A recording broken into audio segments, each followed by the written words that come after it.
안녕하세요, 구독자 여러분. 구독과 좋아요는 채널 운영에 큰 힘이 됩니다. 안녕하세요. 부산에서 성형외과를 운영하며 살고 있는 36살 여성입니다. 원래는 서울 강남 지역에서 근무를 했지만 제 인생의 오점을 찍고 서울 생활을 청산하고 부산으로 내려왔어요. 찬란했던 제 인생에 잿가루가 뿌려진 것 같이 엉망인 순간이었지만 지금 생각해보면 그래도 나름의 복수를 하고 끝을 맺어서인지 속은 후련합니다. 그래서 오늘은 평소 즐겨보던 사연 채널에 제 사연을 써보려고 해요. 뭐 남편이 바람을 피웠다 하면 이야기 내용이 거기서 거기겠지만 기혼 여성이라면 그리고 한 번쯤 사랑에 배신을 당했던 분들이라면 많은 공감이 될 이야기입니다. 어떤 사연인지 궁금해하실 것 같아 지금 바로 사연 시작할게요. 제가 중학생이던 때 아버지의 외도로 부모님이 이혼을 하셨습니다. 마땅한 직업 없이 주부로만 지냈던 엄마는 다행히 외할아버지에게 물려받은 재산으로 부동산 투자를 시작하셨어요. 다행히 남다른 안목으로 투자하는 곳마다 재개발이 된다거나 집값이 뛰어서 많은 이득을 볼 수 있었습니다. 그래서 불과 몇 년 만에 300억이 넘는 자산가가 되셨고 남부럽지 않은 생활을 할 수 있었던 거죠. 어려서부터 하고 싶은 거, 먹고 싶은 거 다 하면서 공부에 취미가 있던 저는 의대에 진학했어요. 의대 졸업 후에는 서울 강남에서 선배가 운영하는 성형외과에서 경험도 쌓을 겸 일을 시작했고요. 거기서 상담팀장으로 근무하던 남편과 인연이 다 1년 반 정도 연애 후 결혼을 약속했습니다. 자기야, 상견례는 어디서 하는 게 좋을까? 어디 생각해 둔 곳 있어? 아무래도 지역은 서울이나 부산 둘 중에 하나로 하는 게 좋을 것 같아. 그럼 장모님 서울 구경도 시켜드릴 겸 서울에서 하는 게 어때? 그럼 내가 호텔 식당 예약할게. 플라자 호텔 괜찮지? 이번에 리뉴얼해서 오픈했다는데. 어머니도 괜찮으시죠? 너 친정이 부산이라고 했지. 그나저나 너희 엄마는 시골에서만 살아서 대도시의 삶을 잘 모를 거야. 그치? 어머니, 부산도 도시예요. 서울 다음으로 큰 행정 도시잖아요. 그래, 그렇다고 해줄게. 호텔 식당도 이때 아니면 언제가 보시겠어? 서울에 왔는데 호텔에서 밥은 먹어줘야지. 네가 적당한 곳 알아서 예약해두렴. 엄마, 부산 시골 아니야. 이 사람 집도 서울로 치면 강남인 지역에서 사는 거야. 얼마나 생활권이 좋은데? 그래봤자 서울이 아니잖니? 서울 아니면 다 시골이야. 좋으실 대로 생각하세요. 그럼 플라자 호텔로 예약할게요. 여기 주방장도 바뀌어서 이번에 평이 아주 좋거든요. 그래, 시골에서 올라온 사람 피곤하니까 좋은 거 먹여야지. 그래도 너 나름 재주 있다? 네? 어떤 재주요? 왜, 개천에서 욕 난다고 하잖아. 그게 딱 너보고 하는 말 아니니? 내가 자세히는 안 물어봤지만 그런 시골에서 살면 형편이 넉넉하지는 않을 거 아냐? 그 형편에 의사까지 된 거 보면 너 정말 악착같이 살았겠구나 싶어서. 엄마, 그만해. 왜 그래? 부산도 도시라고. 왜 이 사람 무시하는데? 아이고, 너는 벌써 새아가 편드니? 내가 틀린 말 한 것도 아니고. 어머니가 생각하시는 것처럼 저희 집 그렇게 어렵지 않아요. 대학 가고 저 시집 보내실 정도로 여유 있으시고 노후 자금도 다 마련해 두신 상태예요. 그러니 예쁘게 봐주세요. 그럼 너희가 알아서 예약하고 나는 옆집 김씨랑 내일 받으러 간다. 자기야, 어머님 도대체 왜 저러셔? 미안해, 자기야. 내가 엄마 진작에 단속했어야 했는데. 우리 엄마가 진심으로 하는 말 아니니까 너무 마음에 담아두지 마. 진심이 아니면 뭔데? 왜 사람을 자꾸 살살 긁어? 대놓고 사람 무시하는 것도 아니고 정말 너무하신 거 아니야? 엄마가 잘못한 거 맞아. 내가 대신 사과할게. 화 풀어. 어머님, 성격 쾌활하시고 거침없이 말씀하시는 대범한 성격 좋아. 근데 사람 무시하는 말하거나 가끔 생각 없이 내뱉는 말씀하시는 거 고치셔야 해. 결혼해서도 이런 식으로 스트레스 받으면 난 바로 이혼이야. 뭐? 이혼? 벌써 그럴 것까지야. 내가 엄마한테 잘 설명할게. 그러니까 화 풀어. 결혼 생활 유지한다고 해도 안 보고 살 거야. 내 성격 알지? 한 번 한다면 다 하는 거. 고부 갈등 안 생기려면 자기가 중간 역할을 잘 해야 하는 거라고. 알겠어. 내가 엄마한테 잘 말할게. 사실 남편을 2년 가까이 만나오면서 친정에 대한 자세한 이야기는 하지 않았습니다. 학창 시절에도 돈 보고 접근하는 경우가 덜어 있었기 때문에 일부러 재산에 대한 이야기 더더욱 하지 않았거든요. 그저 건물 하나 갖고 있으면서 생활비 정도로만 월세 받으며 살고 있는 줄 압니다. 그리고 웃긴 건 시어머니도 부산 출신이라는 거예요. 그러면서 시골 하시는 건데 시골 살면 안목도 좁아지고 삶의 질이 떨어진다며 가끔 선 넘은 발언을 하셨습니다. 저는 남편에게 다짐을 받아내고는 우여곡절 끝에 상견례 날을 잡게 되었어요. 친정엄마도 오랜만에 제 얼굴 볼 겸 서울 여행한다며 잔뜩 신이 나셨죠. 며칠 뒤 상견례 날 긴장되는 마음으로 기다리고 있는데 상견례 장소에 들어선 시어머니가 친정엄마를 보더니 당황하는 기색인 겁니다. 친정엄마도 조금은 당황스러운지 물만 들이키다 식사하고 대화를 나누게 되었죠. 수키야, 오랜만이다. 여기서 만나게 될 줄은 몰랐네. 하하, 그러게? 어쩜 너는 하나도 안 변했니? 여전하다, 여전해. 그러게? 새아가가 네 딸일 줄은 정말 몰랐다. 세상이 이렇게 좁을 줄이야. 다 인연이니까 만난 거 아니겠니? 그러고 보니 우리도 고등학생 때 추억이 참 많았지? 상견례 자리니까 우리 이야기는 나중에 할까? 서로 필요한 말만 하자. 뭐, 다 지난 일이니까 굳이 다시 이야기해서 좋을 것도 없지. 그나저나 애들 결혼 말이야. 어떻게 준비할 건지 생각을 해봤어? 애들이 원하는 대로 해야지. 그나저나 너 혼자 새아가 키우느라 빠듯했을 텐데 혼수나 예단은 해올 수 있는 거지? 뭘 원하는지 모르겠지만 너네가 원하는 게 있으면 최대한 맞춰줘야지. 그럼 애들이 강남에서 일하니까 신혼집은 강남이나 그 근처로 하자. 혼수나 예단도 남부럽지 않게 하고 새아가도 의사고 서로 보이는 게 있으니까 무조건 최고급으로 하자고. 그건 나도 마찬가지야. 살면서 수연이 기죽이는 일은 없을 거야. 집은 내가 알아서 마련할게. 굳이 무리하지 않아도 돼. 예단이나 혼수 채워 넣는 것도 빠듯할 텐데 왜 사서 고생이야. 너 아직도 예전의 나로 생각하면 오산이다? 찢어지게 가난해서 밥도 못 먹고 너희 집에서 구걸하던 예전의 내가 아니라고. 그러니까 걱정하지 말고 원하는 거 다 불러. 뭐든지 최대한 맞춰줄 테니까. 허세는 여전하구나. 딸 자식 앞이라고 자존심 부리는 거니? 자존심이 아니라 해줄 수 있는 여유가 있으니까 그렇게 말을 하는 거지. 너는 예나 지금이나 사람 말귀 마음대로 해석하는 건 여전하네? 너 말 다 했어? 아니, 아직 다 안 했는데? 아무튼 원하는 대로 해줄 테니까 수연이 통해서 필요한 거 있으면 말해. 내 번호 알지? 바로 전화하던가. 저희는 상견례가 진행되는 동안 밥이 코로 넘어가는지 입으로 넘어가는지 모를 지경이었습니다. 긴장감 속에 상견례가 마무리되었고 엄마와 소주 한잔하며 시어머니에 대한 이야기를 들을 수 있었어요. 알고 보니 시어머니와 친정엄마는 고등학교 동창이었는데 서로 앙숙이었다고 하더라고요. 당시 외할아버지가 하던 사업이 잘 되지 않았을 시점이라 밥도 못 먹고 급식비를 못 낼 정도로 형편이 어려우셨다고 해요. 시어머니는 노는 아이들 무리였고 요즘 같으면 일진 비스름한 거였다고 합니다. 가진 것도 없으면서 자신보다 주목받는 엄마를 늘 질투에 괴롭혔다고 했어요. 그럼 어머니가 엄마 막 괴롭혔던 거야? 나만 괴롭혔게? 때리고 욕한 건 기본이었지.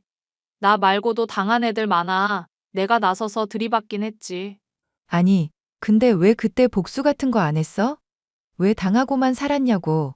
말했다시피 가진 게 없어서 백도 없고 돈도 없던 시절이라 어떤 짓을 해도 소용이 없더라. 그래서 아무것도 안 했어? 어휴, 나 같으면 확 그냥. 아서라 어쩌겠어. 그래도 결국 엄마가 들이받아서 사과도 받아내고 다시는 그런 짓 안 하겠다고 다짐도 받고. 그 정도면 된 거 아니냐? 역시 우리 엄마. 어머니가 결혼해서 막 나 괴롭히고 그런 거 아니겠지? 설마 그러겠어? 내 눈치 봐서라도 그런 짓은 안 할 거야. 그리고 이미 다 지난 일이고 철없던 시절이라 그러려니 해. 이제 와서 잘잘못 따지면 뭐하니? 벌써 수십 년도 더 지난 일인데. 하긴. 근데 어머니 성격이 원래 그렇게 무대뽀야? 겉은 그래도 속은 약골이야. 결혼해서 혹여나 너한테 허튼 짓이라도 하면 이 엄마가 가만히 있지 않을 거야. 그러니 걱정 말고 너희는 너희들 인생 살아. 알겠지? 알겠어. 엄마, 나 행복하게 잘 살게. 아, 그리고 박서방도 너한테 잘못하는 거 있으면 처음에 한두 번은 봐줘. 그 뒤로는 엄마가 가만 안 둬. 알겠지? 든든해서 좋아. 엄마 말대로 할 테니까 너무 걱정 마요. 오늘 늦었으니까 푹 쉬어요. 그렇게 친정엄마의 바람대로 앞으로 잘 살기로 약속하며 많은 사람들의 축하를 받으며 결혼식을 올렸습니다. 친정엄마는 시어머니가 원하는 대로 강남에 30평대 아파트를 마련해 주셨어요. 물론 제 명의로 말입니다. 혼수나 예단도 부족함 없이 해야 한다며 거의 1억 원 가까이 도와주셨어요. 시어머니가 하도 최고급을 외치시는 바람에 죄다 비싼 것들로만 맞췄는데 솔직히 마음에 안 드는 것도 있었어요. 그리고 친정엄마는 어디 가서 돈으로 꿀리지 말라며 제 계좌에 현금으로 2억도 넣어주셨어요. 이렇게 친정에서 과분한 사랑을 베푼 것에 비해 시댁에서는 금반지, 목걸이, 귀걸이 세트 받은 게 전부였어요. 굳이 금액으로 따지자면 2천만 원 정도 되었죠. 그런데 말입니다. 결혼하자마자 시어머니는 태도가 돌변해 저를 못 잡아먹어서 안달이었어요. 그러면서 말끝마다 제가 의사라는 이유로 남편한테 대접받으려고 하면 바로 이혼시킬 거라며 남편을 떠받들고 살라고 하시더군요. 아들 부심 대단한 시어머니들이 의뢰하는 말이겠거니 하고 넘겼습니다. 매달 용돈도 200만 원씩 드리는데 별도로 카드도 달라 하고 병원에 들러 제 이름 팔며 온갖 시술을 받고 가는 건 당연했어요. 제가 드린 카드는 한도가 1200만 원이었는데 드린 지 2달 만에 카드 한도가 초과되고 그 와중에 남편은 돌연 사업을 하고 싶다며 병원도 그만둬 버렸고요. 제가 벌면 되니까 상관없었는데 한 달, 2달이 지나도 남편은 재취업할 생각이 없었습니다. 마치 작정하고 제 돈 쓰면서 지낼 요량으로 병원을 그만둔 것 같았죠. 자기야, 고생은 젊어서 한다잖아. 다시 재취업할 생각은 없어? 그동안 많이 일했잖아. 당분간은 좀 쉬고 싶은데. 그래도 적당한 일자리 찾아서 재취업은 해야 하지 않을까? 일하다가 쉬는 것도 좋지만 그래도 어느 정도 경제활동은 해야 보기 좋지. 지금 내가 놀고 먹는다 이거야? 이왕 쉬는 거 좀 더 쉬려고 그러지. 이참에 나 해외여행도 다녀오려고. 휴, 쉬고 싶다면 쉬어야지. 그나저나 쉬는 만큼 과소비하는 습관 좀 줄이자. 왜? 내가 뭐 잘못했어? 아니, 솔직히 안 하던 행동하잖아. 홈쇼핑도 필요 없는 건데도 그냥 관심 있으면 막 주문하고. 창고에 쌓인 게 몇 갠데. 아, 그거 주변 사람들한테 나눠주고 엄마도 쓰고 우리도 쓰고 하면 되지. 당신도 당신이지만 어머니도 문제야. 내가 용돈 매달 200 드리잖아. 근데 모자란다고 카드도 달라시더라? 그런데? 카드 1200짜리 드렸는데 2달 만에 한도 초과됐다니까? 내가 말씀드리면 기분 나빠하실 거니까 자기가 잘 말씀드려줘. 아, 뭐 그럴 수도 있지. 돈이 없는 것도 아니고. 내가 잘 말할게.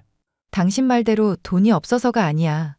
2달 동안 1200만 원 쓰는 게 적은 돈 쓴 것도 아니고 용돈도 드리는데 난 절대 부족하지 않다고 보거든? 그래서? 요점만 말해. 어머니 과소비하지 말라고 전해줘. 계속 이런 식이면 카드 회수야. 빚이 있으신 거면 말씀을 달라고 해. 같이 해결 방법을 찾으면 되니까. 알겠어. 제가 병원에서 일하면서 받는 월급이 월 1000 이상은 되고 가지고 있는 여윳돈까지 하면 부족한 건 아니었어요. 하지만 시어머니와 남편이 과소비하는 습관을 멈추지 않으면 금방 돈이 바닥날 것 같았습니다. 솔직히 1200만 원이면 보통 사회초년생 연봉 절반인데 그 금액을 2달 만에 사용하는 건 대단하면서 말도 안 되는 일이었습니다. 저는 남편을 통해서 간접적으로 이야기도 해보고 여러 번 대화를 시도했지만 소용이 없었습니다. 카드를 한번 회수해서 한도를 낮춰버리고 당분간 드리지 않겠다고 하니 아주 난리가 나셨습니다. 너무나도 당연하다는 태도로 카드를 요구하셨고 점점 과해지는 시어머니의 태도에 저도 점점 지쳐갔어요. 제가 별다른 대꾸 없이 어물쩍 넘어가자 정말 치사하게도 아이를 들먹이며 인신공격을 하시더라고요. 결혼한 지가 언젠데 아직 아이 소식도 없냐면서 말입니다.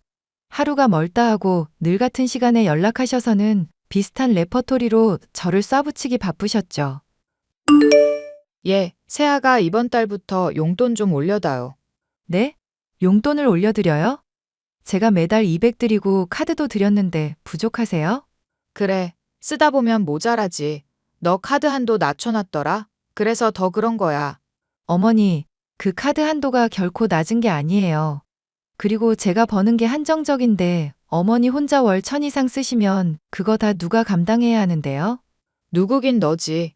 정현이가 일을 쉬고 있으니까 이 집의 가장은 너잖니? 어머니, 어떻게 그래요? 젊을 때 저축 많이 해놔야 해요. 미래를 생각해서 저도 나름 대비를 해야 하기 때문에 어머님이 말씀하신 대로는 조금 어려울 것 같아요. 뭐, 용돈을 못 올려주겠다고? 네. 전 그렇게는 못해요. 용돈이 20도 아니고 200이에요. 그리고 카드도 쓰시는데 뭐가 부족하세요? 남들에 비하시면 정말 많이 받으시는 거예요. 어머, 이제는 날 가르치려고까지. 없는 것들이 아주 똑같구나. 너도 네 엄마를 아주 쏙 빼닮았어. 지금 그게 무슨 소리세요? 어머니 용돈이랑 저희 엄마가 무슨 상관인데요?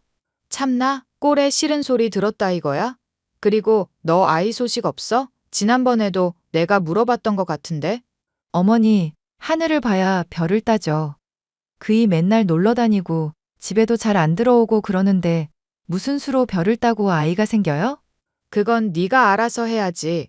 여자가 행동 처신을 잘해야 남자들이 집에 붙어 있는 거야. 결혼한 지가 언젠데 아직도 소식이 없다는 게 말이나 되니? 저희 아직 젊고 아이 가진다 하더라도 어느 정도 신혼 보내고 가질 거예요. 그러다 우리 집안 대 끊기면 네가 책임질 거냐? 여자가 시집을 왔으면 여자로서 도리를 다해야지. 뭐가 잘났다고 당당하니? 어머니, 말끝마다 여자 하시고 지금 용돈 못 올려드린다 하니까 발끈하신 것 같은데 이렇게까지 하실 일은 아닌 것 같은데요? 뭐가 아니야. 네가 평소에 똑바로 했어봐. 내가 말하지 않아도 제때제때 눈치껏 올려주고 그랬어야지. 그 문제는 차차 생각해 볼게요. 아이 문제도 그이랑 이야기해 보고요. 그래라. 그럼 난 마사지 예약이 있어서. 시어머니는 되지도 않는 말로 용돈을 올려달라거나 저를 갈구시고는 했습니다.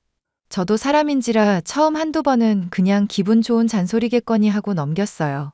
하지만 한 번이 두 번이 되고 그게 계속되니 저도 기분이 상하고 말았죠. 저는 최대한 시댁과 연락을 안 하고 지내기로 했습니다.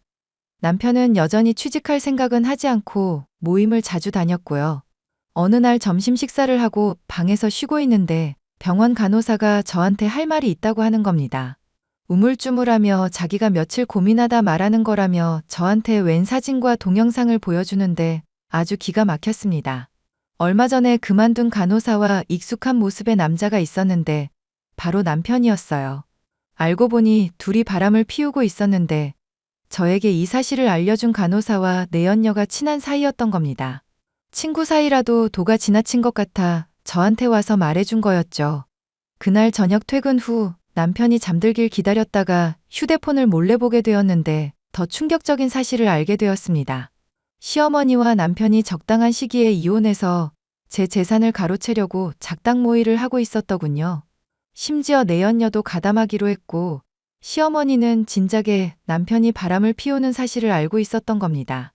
저한테 용돈이며 카드며 받아서 흥청망청 썼던데 내연녀와 쇼핑도 다니고 여행도 다니느라 그런 거였어요.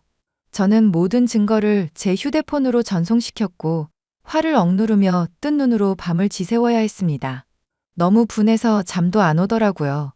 날이 밝자마자 연차 사용하고 변호사 사무실 찾아가서 이혼 소송 상담했고 바로 변호사를 선임했습니다. 나다 점심은 먹었냐? 아니요. 이제 마지막 환자 받고 나가서 먹고 들어오려고요. 무슨 일 있으세요? 무슨 일은 너한테 할 말이 있어서. 뭔데요?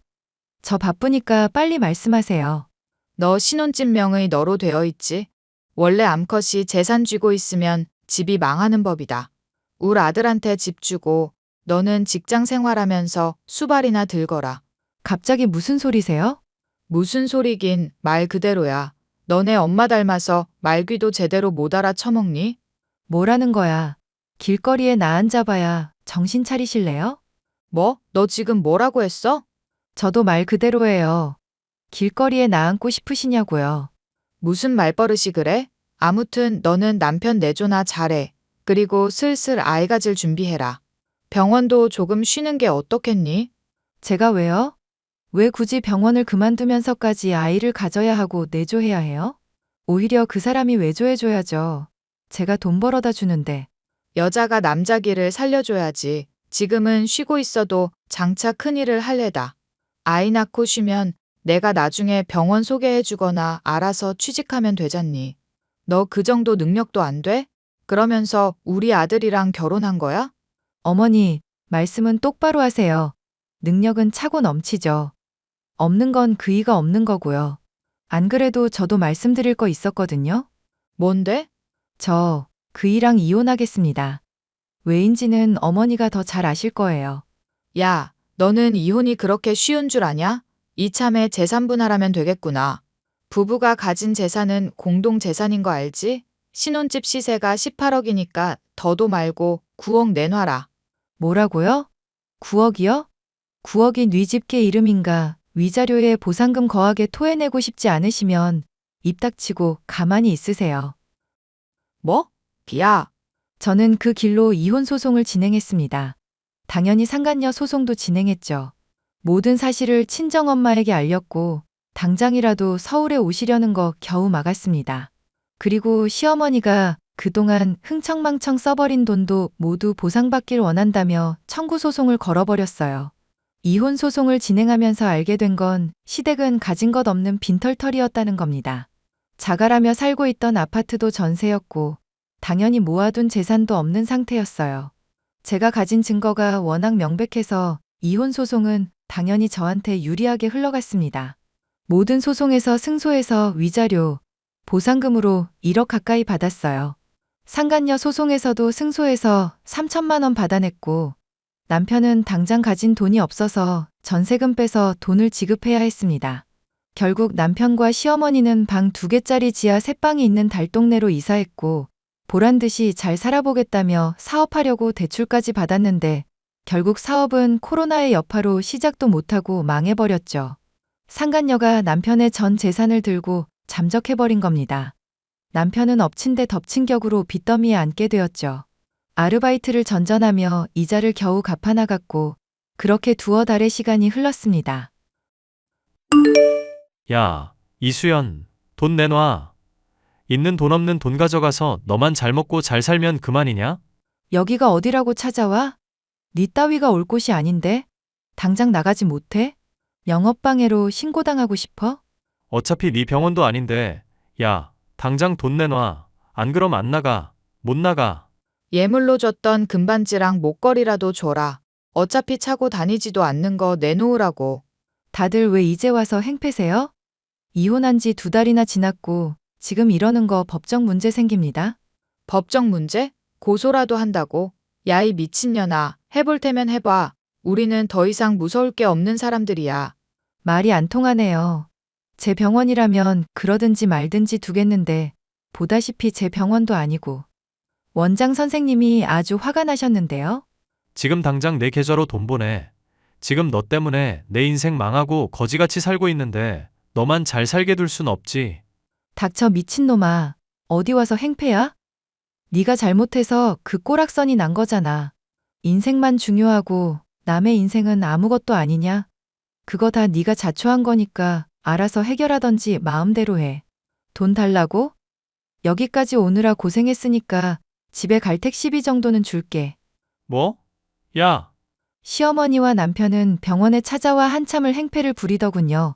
자기들이 가진 돈이 없으니 어떻게 해서든 한 푼이라도 받아내려는 심산이었습니다. 하지만 넘어갈 제가 아니었고 저는 경찰을 불러 그들을 병원에서 내쫓아버렸어요.